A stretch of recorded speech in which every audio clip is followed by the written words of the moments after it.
Welcome to the Get Good at Presenting podcast with Lee Jackson. Okay, great. I'm here at Headingley Stadium in Leeds and just coming to pick someone up. Morning, Lee. How are you? Good morning. It's none other than Alan Stevens, ladies and gentlemen. Brisk out there. It's cold up north, isn't it? You're in Yorkshire now, Alan. You're in Yorkshire. Aye. But it's nearly snowing today, isn't it? I think It is nearly snowing, as you say. It's a cold one. So, welcome. Thank you very much. Alan, you've got more titles and speaking titles than anyone that I know. So I have actually. Yeah, you're quite right. Tell me what you've done in the speaking world over the years. Like you, I was president of the Professional Speakers Association here in the UK. Great. Back in 2007. In 2010-11, I was president of the Global Association, the Global Speakers Federation, and wow, I've got a bunch of those awards, like a lot of letters after my name, you know, PSAE, FPSA. So just in case anyone doesn't know, what is Global Speakers Federation? Global Speakers Federation is a collection of all the 14 speakers associations around the world. Okay. Each country, like the UK and Ireland, has a speaking. Or many countries have speaking associations, and the umbrella body, like the United Nations of speakers, is the Global Speakers Federation. Great. So you were the head of the Global Speakers thing. That's quite a thing, isn't it? And big cheese, very big cheese. The big cheese, yes. Big cheese. So I'm just getting you to the station to get your train back to London after Yeah. speaking in Leeds. That's good. That's very so pleasant. I thought might as well get some content out of it while we're here. You know. Why the hell not, Lee? So you're obviously a professional speaker for many years with a background, I think, in journalism. Is that right? A background in journalism. That's quite right. I used to work for Which magazine for quite a while. They were the lovely people. We were always on the side of the angels, so it was a great gig to have. Was that actually when it was a magazine? Actually, a physical magazine? It was still a magazine, although I set up something called Which Online back in 1996, so more than 20 years ago. It was a rudimentary social network. So we set up a network, and people could friend each other, and people could talk about various issues, and they had little avatars. So it was way before Facebook. Wow. And in fact, I spoke at the world's first ever conference on digital communities in 1997. Before the word social media was invented. Before social media was invented, I was in social media. Yeah. Wow, that's amazing. I didn't even know that. Yeah. There you go. Now, Alan is well known in the speaking world for not only his experience, but he's a go-to person for advice and stuff. But I heard recently that you've been doing a lot of work just on getting back to basics and storytelling. I have, Lee. That's right. I've been running some storytelling workshops at Theatre Royal in Drury Lane. But also, Nice venue. It's a beautiful venue, the oldest theatre in London, probably the oldest in the UK, I think. Wow, beautiful, and the ghosts of people like Garrick and so on are all there. Edmund Kean. It's a great place to be. But yes, I think storytelling's so important that I have focused back on that again. That's what I was talking about last night, and the fact that a lot of us tell stories, but not many people tell stories that well. So what I'm keen for people to do is to tell their stories in the best possible way, so they get the best possible value. So when you mean a story, I mean that could mean anything. So can you just what's the anatomy of a good story? Do you think in a speech or a presentation? Good stories usually have in fact nearly always have three elements. They have a hero, a protagonist, a problem, an issue, an obstacle to overcome, and then a reward at the end. Okay. It's the classic hero's journey, and we have those little stories. We have those little vignettes every day, things that we overcome. You know, whether it's just getting in the right queue in the post office or whatever it is, or it's a big thing. You know, it's like climbing Kilimanjaro, whatever people do. Yeah. So, but everything has the same kind of structure. But a story's only valuable if you learn a lesson from it, and that's what we as speakers do. We help people to understand the lesson in a story and then learn it and apply that to some other circumstance. Great. So you probably, I guess you can tell a bad story as well, can't you? So what a bad story is? What, something that someone would tell too quickly? A bad story is just information, and it's like when you arrive somewhere and somebody asks, how did you get here? And I was on the A so and so, and then the road works, and then I had to go on the second exit, the roundabout, rather than the third exit. And they will tell you what they think is a story for 5 minutes. At the end of it, you are not only none the wiser, you are glazed over. That's a bad story. Yeah, it's like. By the way, are we going over the roundabout here, or are we taking the first or second left? I'm not entirely.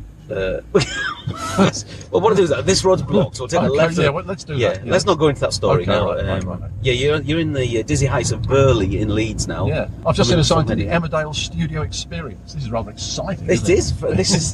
This is all that Yorkshire has to offer. We have Headingley Stadium and then Emmerdale. That's pretty much it. So, no, we're on our way to the interesting area. In fact, I used to work around here when I was a youth worker. Right. This is the area I used to work. My office used to be just down the road there, and ITV is there. Okay. So it's a shadow of its former self, I think. Now. Yeah. But that was where Countdown was and everything, all that kind of stuff. So there you go. So the blessed Carol Vorderman used to work here. She did indeed every week, and with Richard Whiteley, God bless him. He was grand. He was a lovely man. Yeah. So now you're known as well as you've met some interesting people, and someone told me the other day, I kind of heard a rumor that you used to hang out with David Bowie. Is that right? Well, I did meet Bowie, yes, and the story behind that is that my grandfather used to run a pub in South London, the Toby Joe Jazz and Blues Club.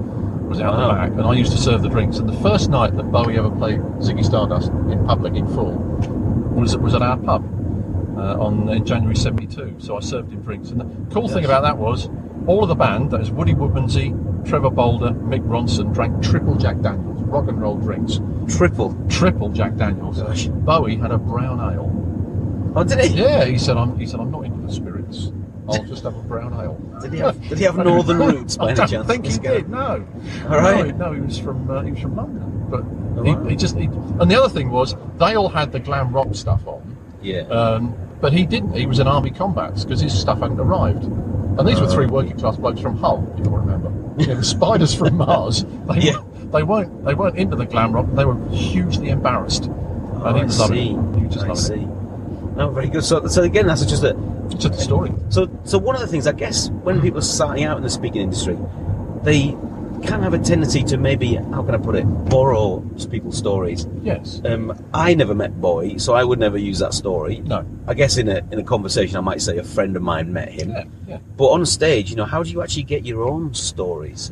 Well, we all have stories all the time, and I mean, one thing that I always do, I record stories. I carry a notebook I carry a notebook. It's in my pocket right now. Right. Here's the notebook. There it is. I'm never without a notebook and a pen. Yeah. Because you never know when something's going to happen. You want to record it, and one little tip is not just to record the facts, record the feelings. So record how you feel about something and how somebody else might feel about something. I see.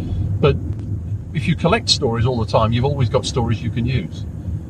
People say to me, well, nothing ever happens. I have to borrow stories from people because my life's so boring. And it isn't. It isn't. We've all got stuff that's happening to us all the time. We just don't write it down and we forget it. So recording is the key to it.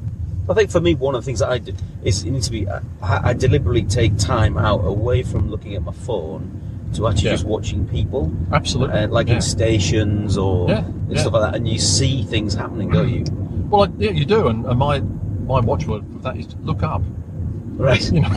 Just look up. And I mean that literally. Look up, and there's some wonderful buildings that we're driving through Leeds now. And there's some beautiful buildings. You look up and there's sort of roof porticos, and there's probably a roof garden up here somewhere, and there's beautiful window. And people don't look up. A lot of people now are walking along the street, aren't they, looking down at the phone in the palm of their hand, bumping into people on lampposts, and they don't look up. If only you look up, you see an amazing amount of stuff. Now, there's some good stories on social media. I do save things I see on Facebook, quirky videos, things like that, and stories. I do collect some of those things, but ultimately the stories that happen to us are the easiest and the best to use, do you think? They are, and they're the stories that people identify with. Nice. And you don't have to have climbed Everest or swum the Atlantic naked or whatever it is people do to get on stage. The thing that happens to you every day that you can draw a lesson from is the thing that people identify with. I mean, comedians are always using stories that are everyday stories.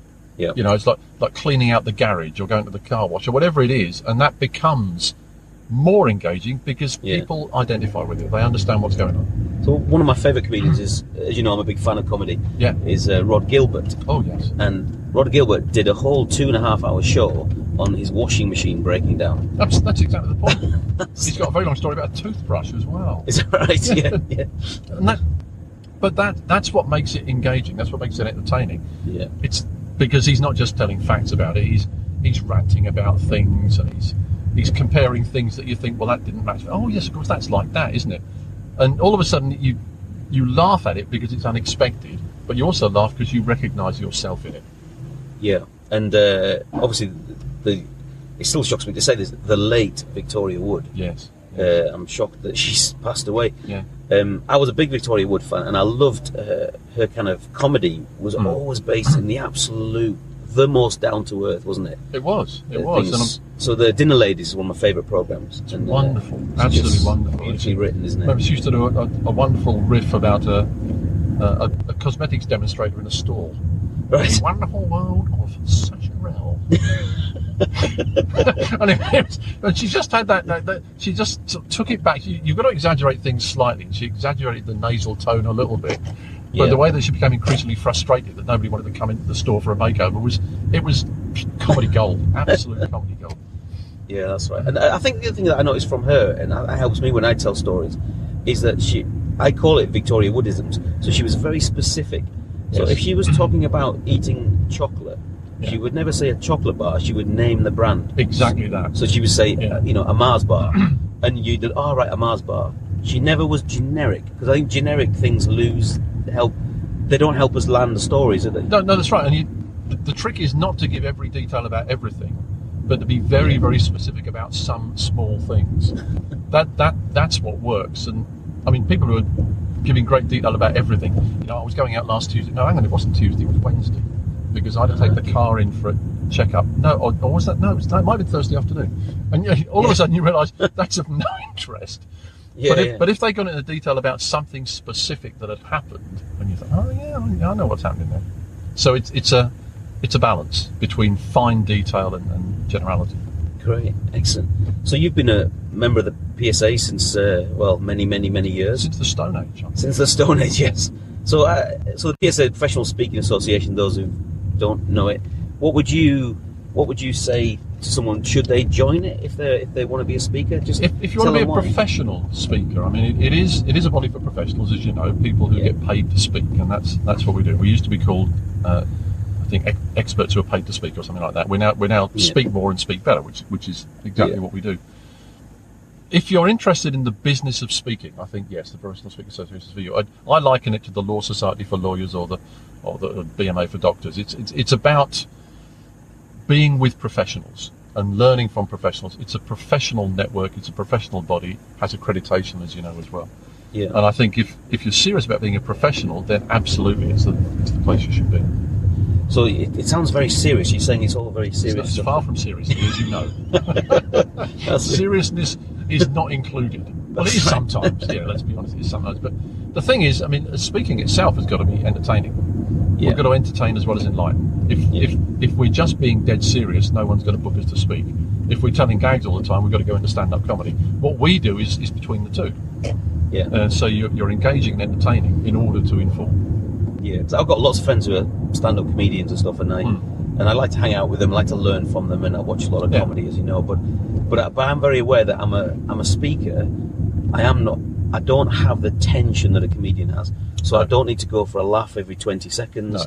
No. Every 5 minutes, a little bit of a laugh is good. That's you know right. What I mean? Yeah. And it's not only good, it's important because, excuse me, because on the back of a laugh, people learn. If you can deliver some really solid information on the back of a big laugh, people will take it in. Yeah, we've got to entertain, but we're not stand-up comedy. Or some of us do a bit of stand-up comedy. I know you do it. I mean, I do from time to time. But that's not what people buy us to do on the corporate stage. Yeah. But getting people to laugh is such a big thing, and I think I've heard a lot of very intense talks, tend to be from new people who are really, they're so passionate about their subject, but they just need that to lighten it up a little bit, don't they, too? They do, because people, you've got to connect. People have got to feel empathy with the person on stage. They've got to understand what's going on. They've got to feel that they could go and have a chat with them after the event. Yeah. And if you're unapproachable, if you kind of put yourself on a pedestal by the way you deliver and the sort of stuff you talk about, then people will be turned off, particularly in this country. It's not so much internationally. Internationally, things are different in different places. But it's certainly in the UK and most of Europe, you've got to be there. You've got to have that approachability. Yeah. Now, we could talk about all sorts of interesting and bad speeches that you've heard, but I don't think we've got time for that one, have we? I should. We've got, I really shouldn't. No. we've seen quite a few, haven't we? We have. But it's so if someone that's brand new speaking, Yeah. apart from obviously capturing stories, which is a great thing, Yeah. is it a couple of other little bits and nuggets of advice that you'd give them? Maybe things that you'd wish you'd done at the beginning, Well, I think the advice that is often given, and I think it's correct advice, and I didn't do it when I started out, and very few people do, is to specialise early. Okay. Find your niche or your niche or whatever you want to call it. Find out what you're good at. Provided, and there's always a provided, people will value it. It's got to be something that you're good at, that you enjoy doing, and that people will pay you to deliver. Yeah. And if you find that sweet spot, that's where you should stay. And stay in there as long as you possibly can, because then you will become known as the person that does that, and the only person that does that. So I think specialise early. And the other thing is to trust yourself, back yourself. Believe that you've got the value, and believe that you're worthy of listening to, because I know there's a lot of insecurity around, not just in speaking but in everything. And if you're insecure, it comes across. Okay. So I often say to particularly people who are new to the profession, get comfortable with yourself before you try and get comfortable on stage. Okay. Don't try and do it too early. Because I think that the stage is not only, as one of our friends Donna talks about, the stage is like crack cocaine for some people. It's, It's a very addictive place to be. Yes. Yet it's also a microscope, so people will see your insecurities. You give stuff away on stage, don't you? I think That's right. That's right. And you've got to have a certain amount of vulnerability.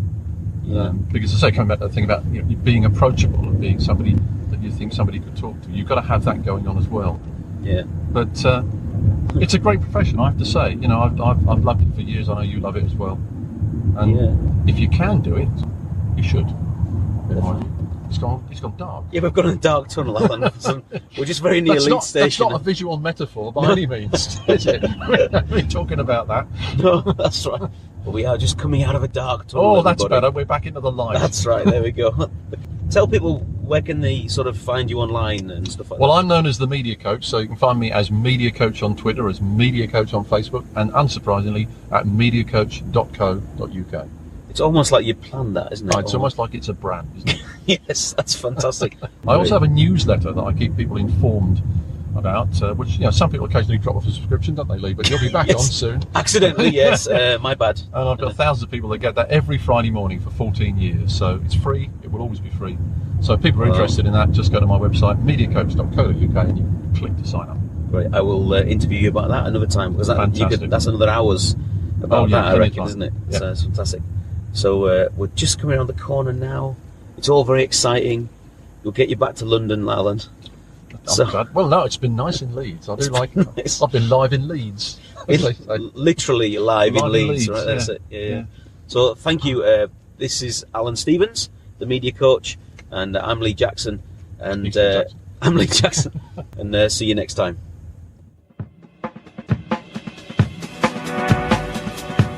Thanks for listening to the Get Good at Presenting podcast with your host, Lee Jackson. If you'd like to know more about Lee's work as a motivational keynote speaker and presentation coach, visit his website at leejackson.biz. That's leejackson.biz.